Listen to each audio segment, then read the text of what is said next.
You're listening to Money Never Sleeps Radio. In your face. What we got here is a failure to communicate. Oh, have I got your attention now? Greed, for lack of a better word, is good. You know what I mean? Money to be made in a place like this. Money never sleeps, pal. You're crazy. Don't run when you lose. Don't whine when it hurts. You know what it takes to sell real estate? It takes brass. I've fallen, and I can't get up. All right, welcome to Money Never Sleeps. This is a show where we talk about anything and everything that impacts the flow of money from around the corner to around the world. And I want to thank you for joining us today. I want to go over a few things. I guess this is going to be more of a general show today, even though I'm going to go over some interesting points with HootDex. But I want to talk about fear. Okay. You have different types of fear, especially when it comes to finance and sports and life in general. Whether it's trading, whether it's you're an athlete, you're playing a sport, whether it's the commodity market, the cryptocurrency market, or even life itself. You have fear. You have fear of missing out, right? This is what pushes people to make really just their decision making isn't the best. You know, you fear that you're going to miss out on something, so you have to jump in. It's kind of like a reflex action, an emotional one. You see something happening, you see the market going, you see something transpiring, you're like, oh my God, this crypto is flying, and this commodity is moving, and this trade is going in this direction. It can be, again, oil, corn, a stock, whatever the case may be. Or if you're an athlete, you're looking at something that's going on in the field. You have a fear of missing out of what you think is going to be your time to shine. And all this fear of missing out causes errors, mistakes, because they're emotional, right? You're not thinking clearly. You're actually going in and making an emotional decision, as opposed to a logical one. Logic, needs to come into play, because if you do something when you feel that emotion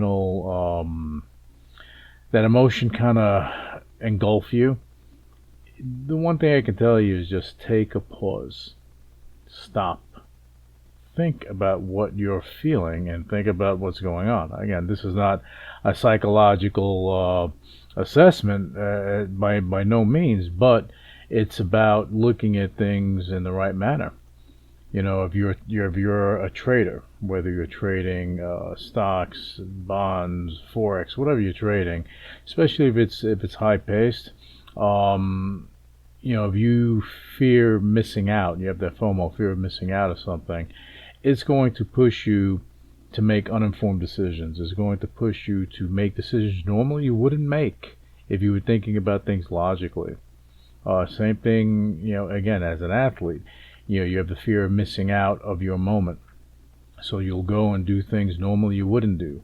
And that may cause errors, which would lead to frustration. Then all of a sudden you're doing it further, and it kind of works against you. In the commodity market, people, you have some traders that fear missing a trade. Maybe gold moved up a little bit. Maybe this happened. Maybe something geopolitical came into play, and maybe you missed a trade, and you're chasing it. When you chase the wave, chances are you're going to crash down with it. So you have to be aware of that. And the crypto markets especially, you're chasing something. What happens there, and there's a strong possibility for it happening there, that you're catching the top of the curve, and you're going to ride it down, and that just brings losses. Staying on the crypto topic first. If you're looking at any crypto project, look at the utility of it, and look at what it's supposed to do, and is it doing it? What is the utility of that token? Is a token representing, a stock, a synthetic stock? Is it representing a project? Is it representing something? If you just have a token that's a meme token, it represents nothing, just hype, My advice, if I had to give advice, is just stay away. I don't care how it looks to you. You have some people that trade these things to get the spread, and if you have the stomach for it, yeah, by all means, but you have a lot of hype and manipulation in those areas, as far as meme tokens. If you're in the crypto market, I would stick to the utility, to the ones that actually have scalability, stability, and have longevity, and that's key. It can be a layer 1, it can be a token built on a layer 1, but it has a utility. So it's a matter of that utility. Okay, now let's talk about another fear, fear of losing, right? Whether you're on Wall Street, whether you're in business, whether you're even in your personal life, right? People do have the fear of losing that moment, losing the trade, losing money, losing the person they're with. Okay, losing, right? You have that fear. So what happens there? Every action around that has you living in that fear of losing, and after a while that emotion just catches up to you, because you start smothering what's around you. You start smothering a trade, you're losing money. You start, fear of losing, period. So that may put you in a position of pausing and thinking, or maybe it'll put you in a position of just jumping in because you fear losing that opportunity, right? As an athlete, you have the fear of losing an opportunity. You're losing a moment, losing that spot on the team. So does it drive you to fight harder for it? Yeah, and that's a good thing. You fight harder, you work harder towards it. But when you're pushing the limits and you're making mistakes and you keep pushing the limits, that's when things get a little out of control. Whether you're trading, whether it's sports, whether life itself, you have to be aware of this. Again, in my opinion, because what I feel that happens at that moment is that you start making a lot of errors that normally you wouldn't make. And again, that's just another fear. Your fear of losing. In relationships, you'll have someone that'll smother the other person, okay, because they fear losing them, or the opposite, they fear losing them, so they want to crush them, because if it's that mentality: if I can't have you, no one can, and that happens often, and that's I guess it brings you to borderline abuse. But we're not getting into that. It's not a psychological show. This is Wall Street based. This is Money Never Sleeps, right? So, anyway, that's another fear. Fear of mistakes. This is where you second guess yourself. If you're trading, you're second guessing your trade because you don't have faith in your decision. Maybe the setup and everything is perfect, and you're looking, and normally you would just do the trade and not think twice about it because you're in it, and you know when your entry point is, when your exit, what you want your exit to be. But if you fear making a mistake, maybe you're saying, well, did I do the numbers properly? Is this setup correct? But on a normal basis, you would know it's correct. But what happens is that sometimes this comes on the heels of a few missed trades, a few losses, a few, you took some loss on a few trades, so you wind up, second guessing yourself, and you have a fear of making mistakes. Same thing as an athlete. You're a wide receiver, you missed a ball, and you go and you run, you miss the ball, and you start questioning, am I doing this right? What's going on with me? And you start questioning yourself. You can't live in the past. You can't live your life looking through a rearview mirror. This is why, whether, again, trading, sports, life, you can't live by your last decision. You have to move forward. You can't go and have all the luggage that you went through. And it's better to set it aside and let it go, right? Whether it be events that happen, situations that happen, people around you, you have to sometimes just drop and just keep moving forward and think about what you're doing. Stay present in that moment. So if it's trading, stay present with what you're doing. Don't think about the lost trades, the 3 lost trades you had, because, it's a numbers game. So you can have 1 or 2 great trades. Before that, you had 3, bad trades, but then you have these 2 great trades, and all of a sudden you feel like you're on top of the world. You have to stay even keel in that respect as well. But you can't fear making mistakes. Life is full of mistakes. Success is built on mistakes. You look at Edison and anyone that has been successful. Look, you can look at Elon Musk. If you want to talk about modern stuff, look at Mark Zuckerberg. How many mistakes did he make? Okay, but they don't have the fear of making the mistakes, because you make a mistake here, that doesn't work, and you go to the next thing and you keep pushing, and all of a sudden magic happens. Magic. And again, as an athlete, same thing. Once you fear making a mistake, you're going to go and play scared. You're going to trade scared. You're going to live your life scared. And that's something you don't want to do. You don't want to do. Okay, and then another fear is the fear of failure. A lot of people that I've come across during my life, okay, they won't start something because they're afraid of failing at it. They're afraid of failing at it. I was watching, just to put this into context, and I thought it was fantastic. I was watching American Ninja Warrior, and I'm watching this, and I saw a guy, I think he was 70, maybe older than that, and he joined the party, and he went as far as he can go on the circuit. And I thought that was fantastic. He had no fear of failing, because you know what? If you don't fail, you don't try. So if you're not trying, then what's the purpose of anything you do? What's the purpose of trading if you don't try? What's the purpose in being in finance if you don't try? What's the purpose of being in sports as an athlete if you don't try? Whether you're trading commodities or crypto, if you're not going and trying, and you may fail. But it'll show you one way not to do it. So fear of failure should not engulf you.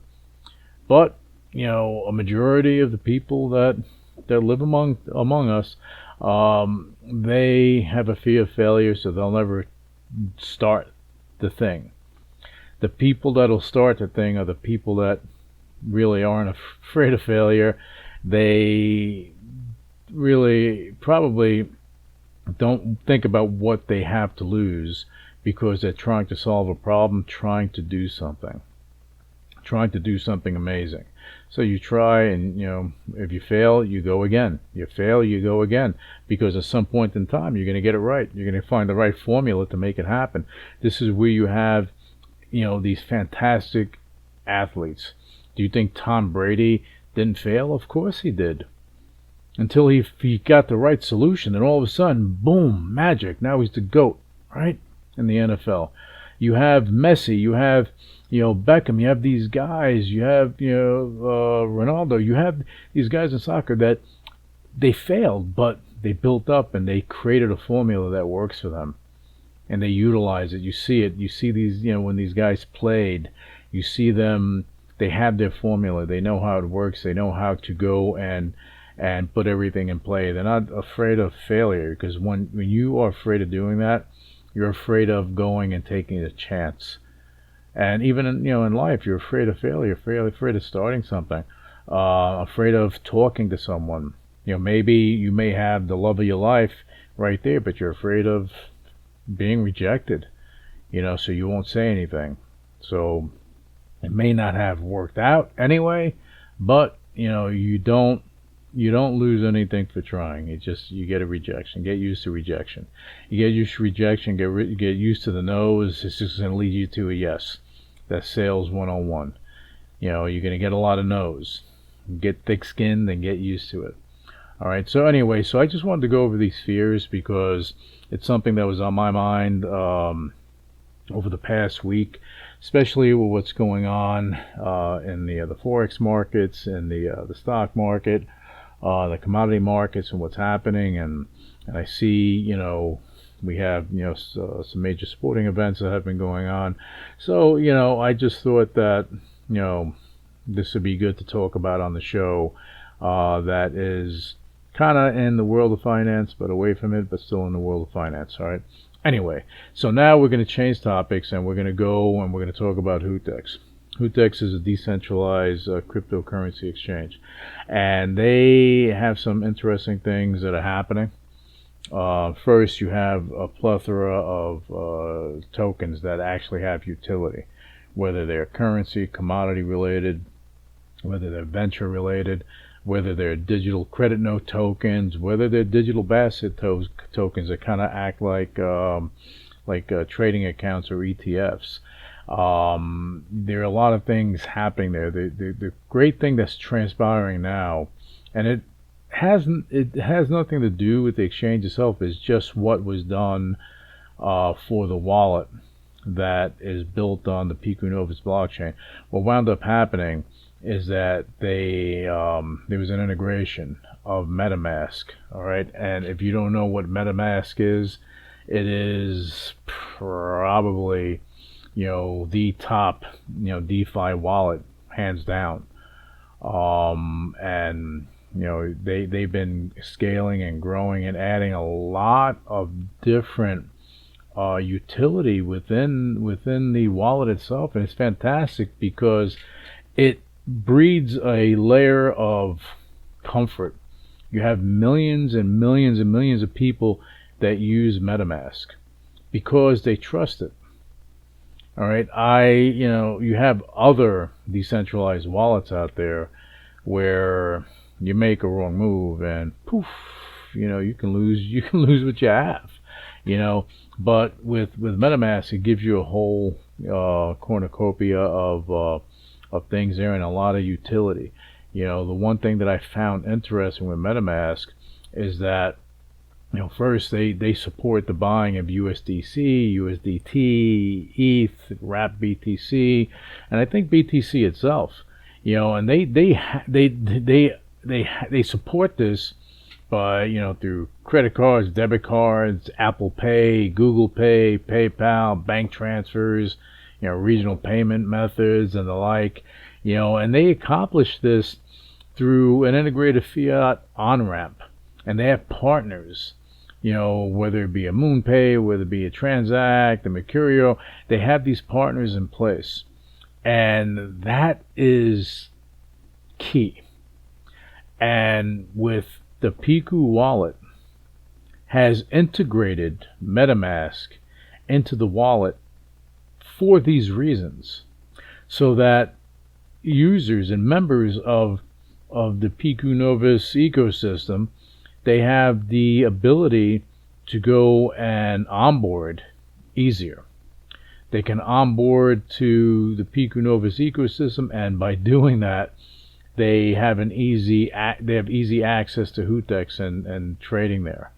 Okay, that's a big value add, because having MetaMask there, that means that Pecu Wallet users, they can fund their onboarding with fiat just through them, and that's a good thing.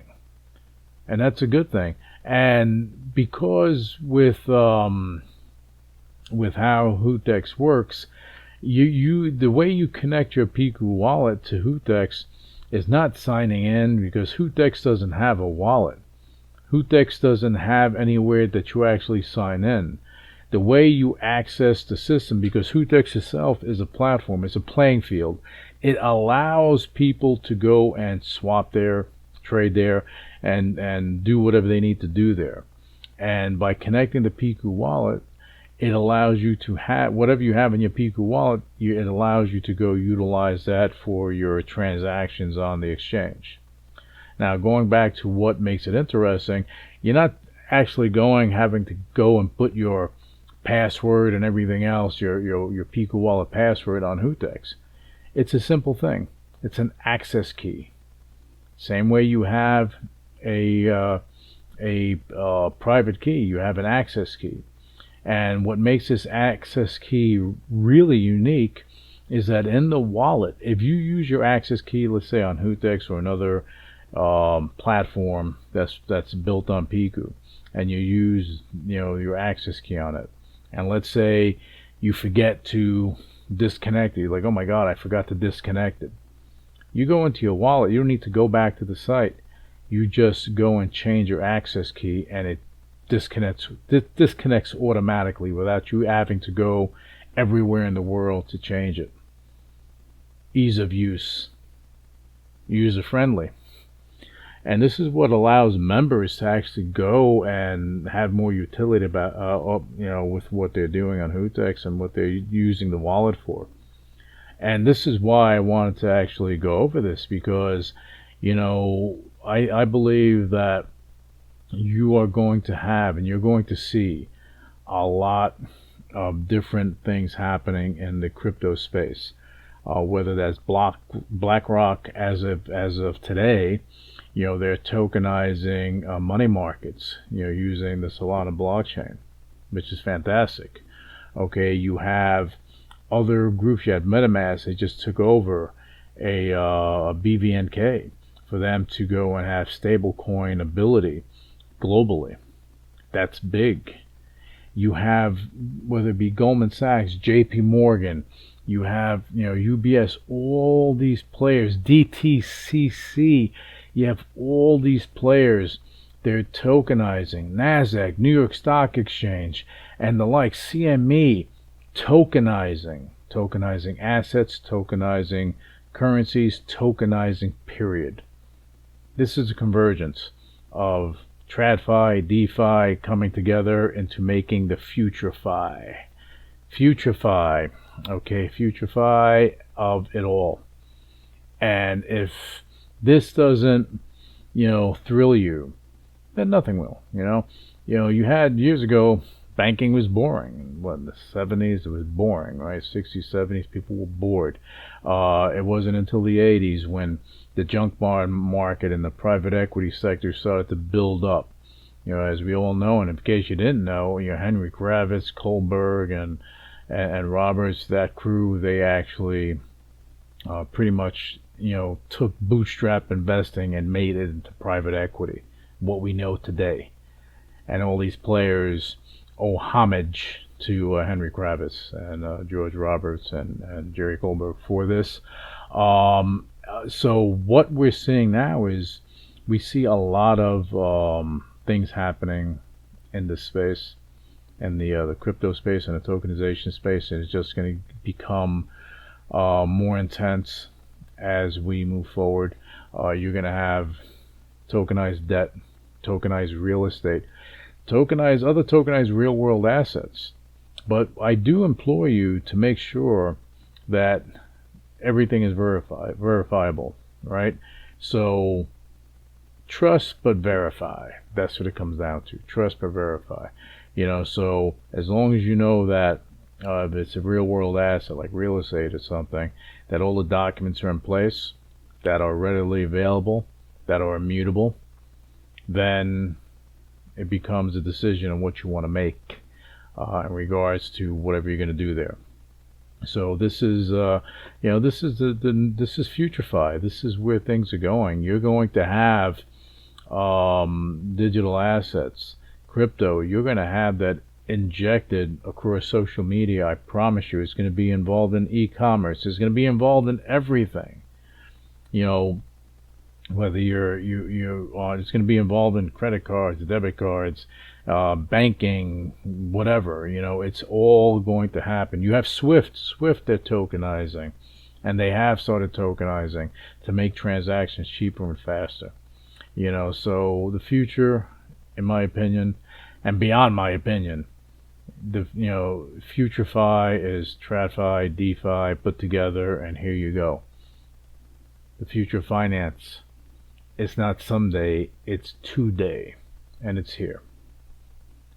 I want to thank you for tuning in to Money Never Sleeps Radio, and we will be back with you with another episode, and we'll try to make it interesting, bring up, topics that may get your thought process going, and that's what we wanted to do with talking about the different types of fear, as I think sometimes that's good to hear. This is not a current event show or news show. This is anything that has to do with money show. And fear, well, fear has to do with money, right? All right, anyway, thank you for tuning in, and we will be back with you with another episode of Money Never Sleeps. Until then, I want you to have a fantastic trading day. Initiating shutdown sequence. You're listening to UCW Radio. In your face. What is your major malfunction? So let it be written. So let it be done. Ladies and gentlemen, my mother thanks you, my father thanks you, my sister thanks you, and I thank you. The views and opinions expressed on Money Never Sleeps Radio are for informational purposes only and should not be construed as financial advice. The host Louis Velazquez and guests of Money Never Sleeps Radio are not licensed financial advisors, and any investment decisions made based on information presented in this podcast are at the listener's own risk. Listeners are encouraged to consult with a qualified financial advisor or investment professional before making any investment decisions. The podcast hosts and guests do not endorse or recommend any specific investment strategies or products. All investments involve risk, and past performance is not indicative of future results.